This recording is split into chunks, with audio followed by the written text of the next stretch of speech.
Amor, ¿qué te pasa?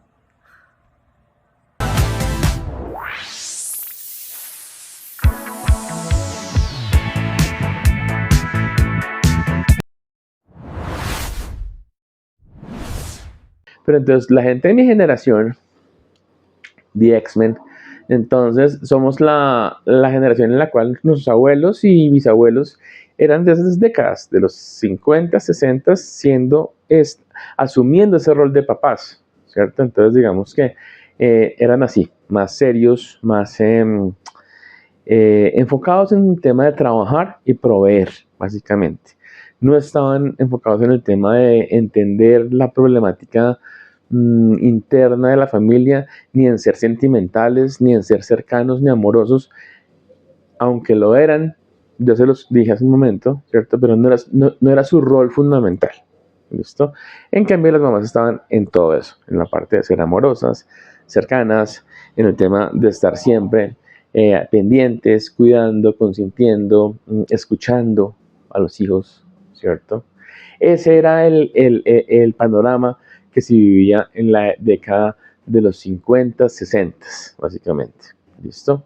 Ahora entremos a otra década, ¿cierto? Otro momento histórico. ¿Sí? Entonces, los papás que tuvieron sus hijos en la década de los 70s, 80s y 90s. Esas tres décadas, empaquetémoslas, aunque no fue, pues obviamente fueron 30 años, o sea, mucho tiempo, pero los comportamientos de los padres en esas tres décadas más o menos son la transición, ¿sí?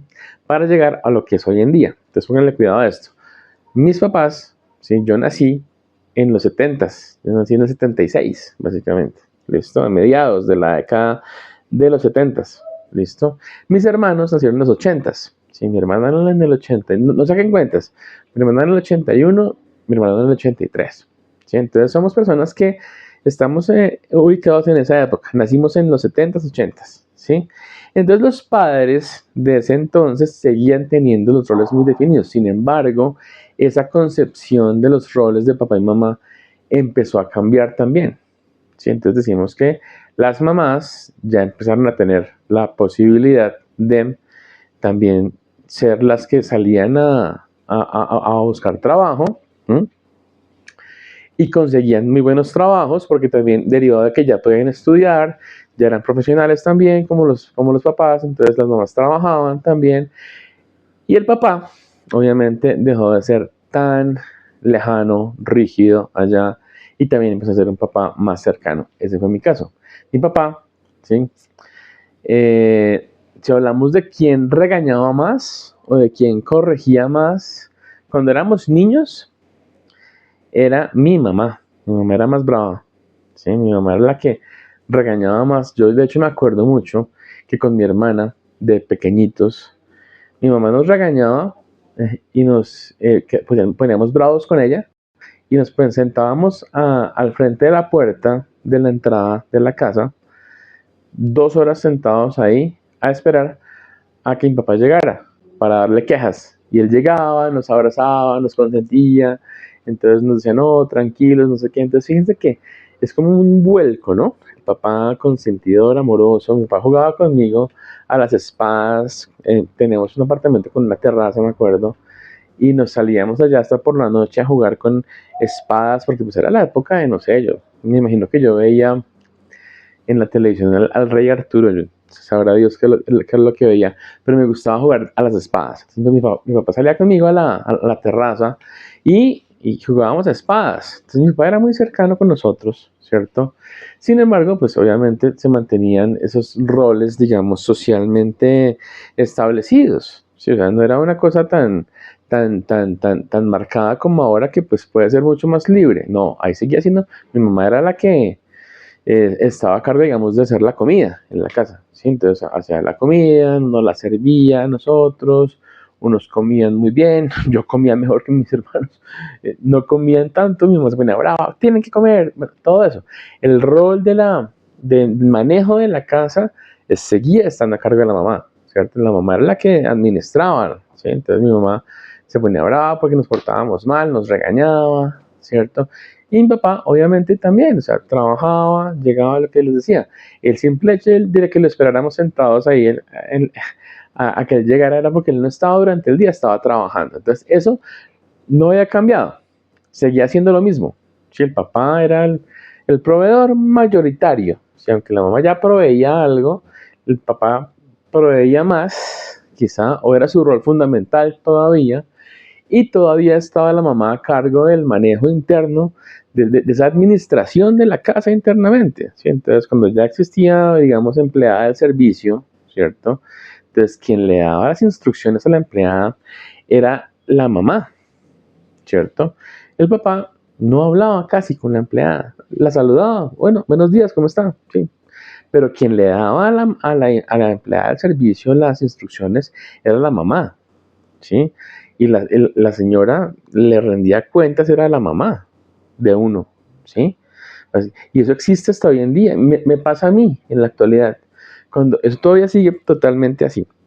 Cuando viene una señora del servicio a ayudar acá en la casa, contratada obviamente para que haga las tareas de la casa, y yo soy quien empieza a dar las instrucciones, les parece rarísimo a las señoras, o sea, están esperando que sea mi esposa quien les dé las instrucciones, o sea, y como que esperan es que ella sea la que les dé las instrucciones. Cuando uno dice, no, y se hace así, entonces lave, eche el jabón, no, la lavadora funciona con este jabón, entonces como que lo toman como en chiste, como que no le creen a uno lo que está diciendo. Esperan que sea la esposa la que llegue y dé las instrucciones de verdad, mejor dicho. ¿Sí? Entonces, pero sigue hasta ahora, ¿no? Entonces, en esa época, década de los 80s, mis papás, y los papás en general, a nivel general, pues seguían siendo muy cercanos al modelo antiguo de los abuelos, papá proveedor, mamá ama de casa, ¿cierto? Ya no era tan rígido el tema, pero seguía siendo así, ¿sí? Entonces ahí fue que ya se empezó a ver que ya no tenía que seguirse al pie de la letra ese modelo, básicamente. ¿Listo? Las mamás ya estudiaban, ya trabajaban, el papá ya también podía cambiar pañales, podía dar teteros, podía preparar teteros, podía tender camas, si el papá podía hacer desayunos. Entonces, básicamente empezó a cambiar todo eso. ¿Listo? Y la misma percepción de los hijos también empezó a cambiar. ¿Sí? Entonces, digamos que ya la cercanía con el papá que abraza, el papá que llora, siente. Si no es una cosa ya lejana, sí, inalcanzable, sino está aquí al lado mío. Mi papá está llorando conmigo porque nos pasó una cosa grave, no sé, se murió la abuelita, ¿sí? Que me pasó el año pasado, se murió mi abuelita, mi Vita, le decía yo. Entonces, y lloramos todos, abrazados, ¿sí? Papás, abuelos, todos lloran porque pasó algo grave, algo triste, ¿sí? Entonces ya cambió ese concepto del papá que no sentía, ¿sí? En la actualidad el papá puede sentir, ¿sí? Y ya después, ya hablando del tema de décadas, ¿sí? Entonces diríamos que entra los papás de ahora, ¿no? Que ya es una cosa diferente y es en el que más me voy a detener porque es una cosa compleja, ¿sí? Entonces hay papás en la actualidad que están cambiando ese chip completamente de lo que era ser papá, ¿cierto? Con una actitud, digamos, renovada, fresca, ¿cierto? Sin perder lo que, lo que significa, ¿cierto? Ser proveedor, dar seguridad, ¿cierto? Dar seriedad, educar, obviamente, pero sin ese componente de lejanía. Entonces, en el siguiente segmento entraremos a hablar de todo eso que es el papá moderno, el papá de hoy. Entonces, queden muy atentos. Ya venimos.